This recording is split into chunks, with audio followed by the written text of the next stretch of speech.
Você sabia que o nosso corpo é capaz de produzir colesterol mesmo quando não ingerimos nada de origem animal? Na verdade, 70% do colesterol que temos no nosso organismo vem da produção endógena, feita no nosso fígado, e apenas 30% do nosso colesterol é proveniente da dieta. Neste vídeo, vamos entender como o nosso organismo sintetiza colesterol e qual é o papel da insulina nesse processo. Vamos mostrar o que acontece se você ficar um ano comendo uma dieta cheia de gordura. No final do vídeo, vamos te mostrar como resolver este problema e como abaixar seu colesterol de forma rápida e eficiente. Já houve épocas que achávamos que fumar fazia bem. Também achávamos que o açúcar era bom para a saúde. Veja o episódio Sugar da série Explained. Mais recentemente ainda, acreditávamos que café ou adoçantes artificiais causavam câncer. Hoje sabemos que não é verdade. Também pensávamos que beber água durante as refeições fazia mal. Nosso grupo mostrou que isso não é verdade. Muito pelo contrário, faz bem tomar um pouco de água durante a refeição, como vocês podem ver neste trabalho científico. Se ainda não acreditam, escutem o podcast sobre o assunto produzido pela BBC News. Hoje, vamos mostrar o que acontece quando você passa um ano comendo uma dieta, composta por 80% de gordura, com relação aos efeitos deste monte de gordura em seu colesterol. E certamente você vai se surpreender. A síntese de colesterol ocorre principalmente no fígado, a partir de um composto-chave, o acetil-CoA. Aquela molécula que é produzida pela quebra dos açúcares dentro das células. Se você não lembra, veja nossos vídeos que falam sobre resistência à insulina.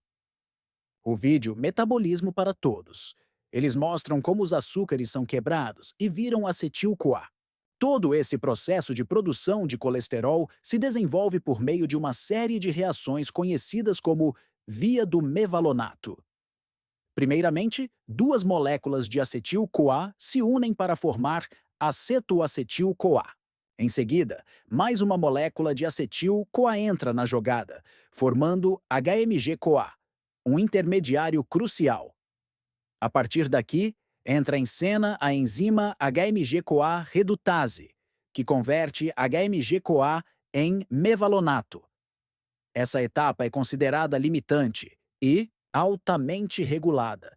E, não por acaso, é o principal alvo das estatinas, medicamentos usados para controlar o colesterol.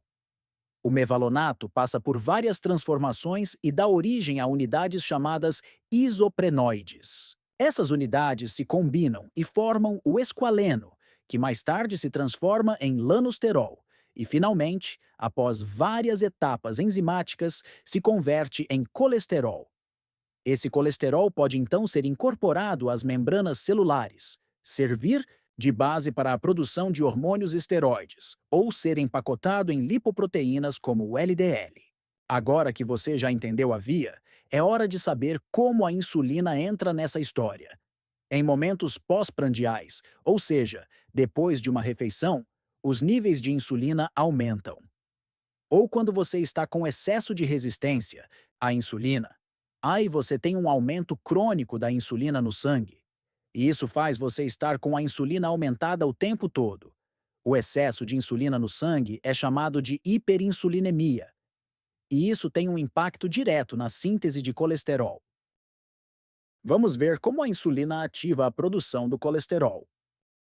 Primeiro, a insulina aumenta a expressão da enzima regulatória da via da síntese de colesterol, a enzima HMG-CoA redutase, estimulando a produção de um monte de colesterol. Ela faz isso ativando um fator de transcrição chamado SREBP2, que entra no núcleo e liga os genes que estimulam a expressão genética das enzimas da síntese de colesterol. Mas não é só isso. Segundo, a insulina inibe a AMPK, uma enzima que normalmente desativa a HMG-CoA redutase. Ao inibir a AMPK, a insulina mantém a enzima ativa, favorecendo ainda mais a biossíntese. Então agora você entende que ativar a AMPK ajuda a reduzir seu colesterol, certo? Então vamos lembrar que o principal mecanismo de ativar a AMPK é o exercício físico. Veja nosso vídeo sobre regulação do apetite pelo exercício físico. Terceiro, a insulina estimula a produção de acetil-CoA no citosol das células, ao ativar a enzima ATP-citrato-liase, o que fornece o substrato inicial para a via de produção de colesterol. Ou seja, o excesso de açúcar aumenta a insulina, a qual aumenta a produção de acetil-CoA, aumentando a quantidade de substrato para a produção de colesterol. Em resumo, a insulina acelera todas as engrenagens da fábrica de colesterol no fígado. Agora vamos ver o que acontece quando você pega pessoas obesas, com ou sem problemas de colesterol, e passa para elas uma dieta composta por 80% de gordura, incluindo gorduras saturadas e de origem animal. E vamos acompanhar o que acontece com o colesterol destas pessoas durante um ano inteiro comendo esta dieta. Veja este artigo publicado em 2007. Todas as pessoas do experimento eram obesas e tinham diabetes, inclusive. Aqui eu trouxe a tradução para vocês conferirem. Esta é a tabela com os valores basais das pessoas dos dois grupos estudados. Note que os valores de colesterol total estão em milimolar. Então eu trouxe o cálculo de conversão para vocês poderem comparar com os valores que estão mais acostumados. Veja que os valores estão bem aumentados no início do experimento. Para quem não conhece o que é uma dieta cetogênica, recomendo ouvir nosso podcast que fala sobre o assunto. De forma bem resumida, a dieta cetogênica é uma dieta com quantidades de proteínas normais, mas com baixíssima quantidade de carboidratos. Desta forma, 80% da energia dos alimentos são provenientes da gordura da dieta. Esta é a composição da dieta usada e sua tradução para vocês conferirem. Todos os 64 indivíduos participantes do experimento foram instruídos a seguir uma dieta cetogênica, composta de menos de 20 gramas de carboidratos e 80 a 100 gramas de proteínas na forma de carne, peixe, aves, ovos, frutos do mar e queijo. Nesta tabela, vemos os alimentos permitidos e proibidos. Note que dentro dos alimentos permitidos, temos alimentos de origem animal, que são ricos em colesterol e em gorduras saturadas, como ovos, queijos, salsichas e carnes de todos os tipos, inclusive com a indicação de adicionar óleos nas dietas. Concluindo, durante um ano, os participantes, todos que já eram obesos, comeram uma dieta com 80% de gordura e com muita carne, ovos, queijos, etc. Ou seja, estavam comendo um monte de colesterol. Então vejam o que aconteceu com os níveis séricos de gorduras destas pessoas. Reparem que mesmo comendo um monte de gordura, todos os dias, após 16 semanas, o que seriam 4 meses, mais ou menos, os níveis de colesterol total no sangue dos participantes caíram completamente até alcançar níveis normais. Mesmo no grupo, onde o colesterol não estava tão alto, houve uma redução muito forte dos níveis sanguíneos do colesterol total.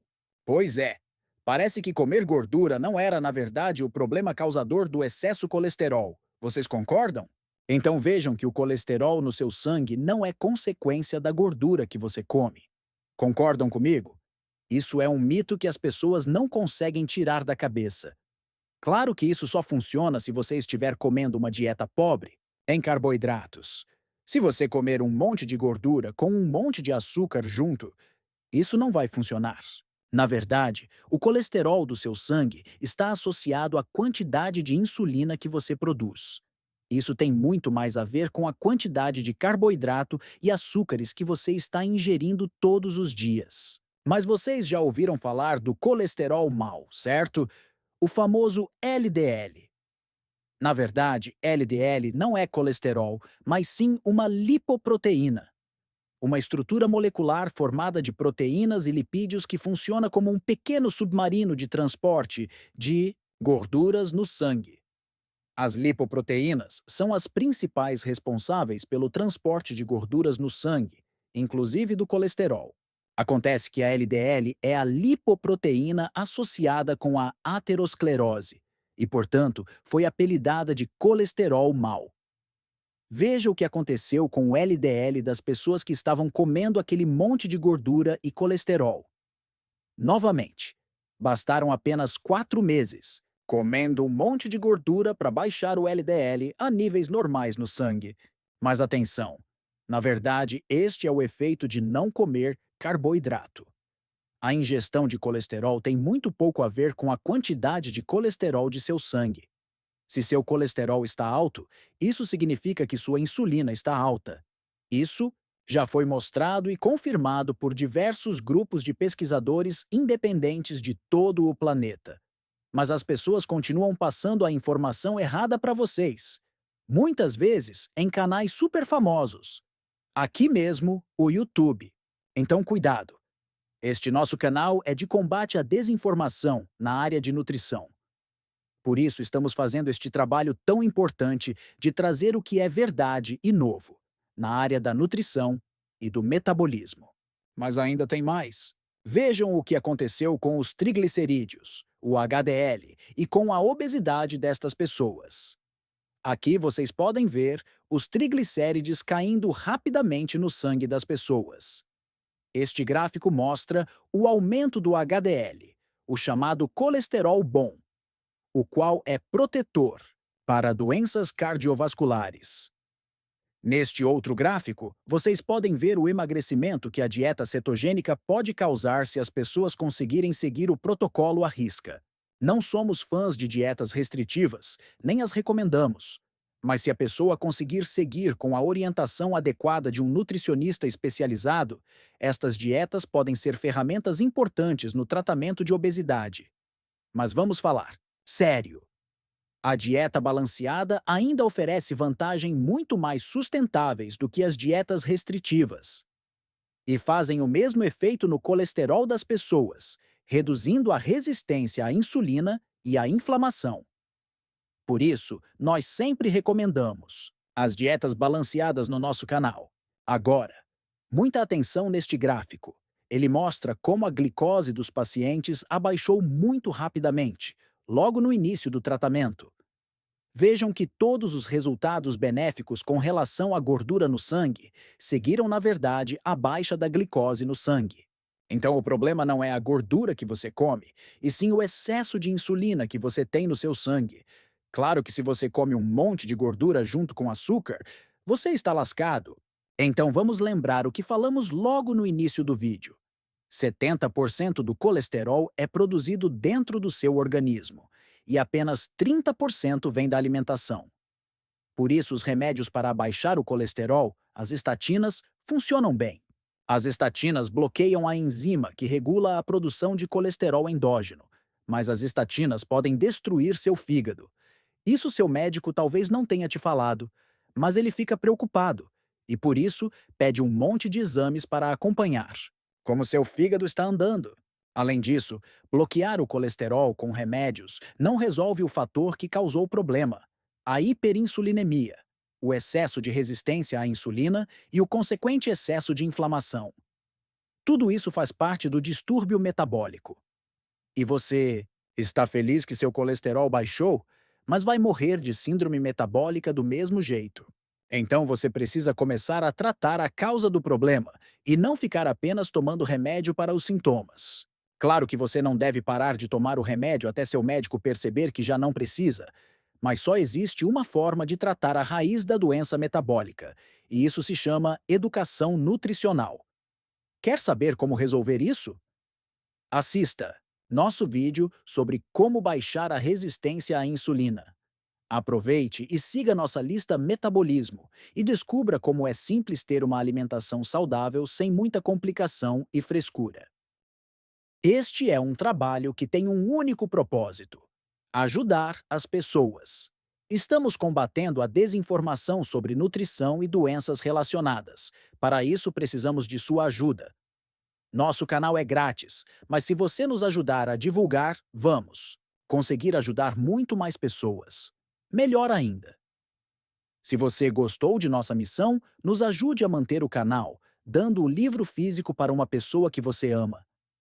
Na descrição tem o link para a compra do livro. A gráfica entrega diretamente, no endereço que você indicar. Ajude alguém que você ama e nos ajude neste trabalho de mostrar às pessoas como pode ser simples ter uma nutrição saudável.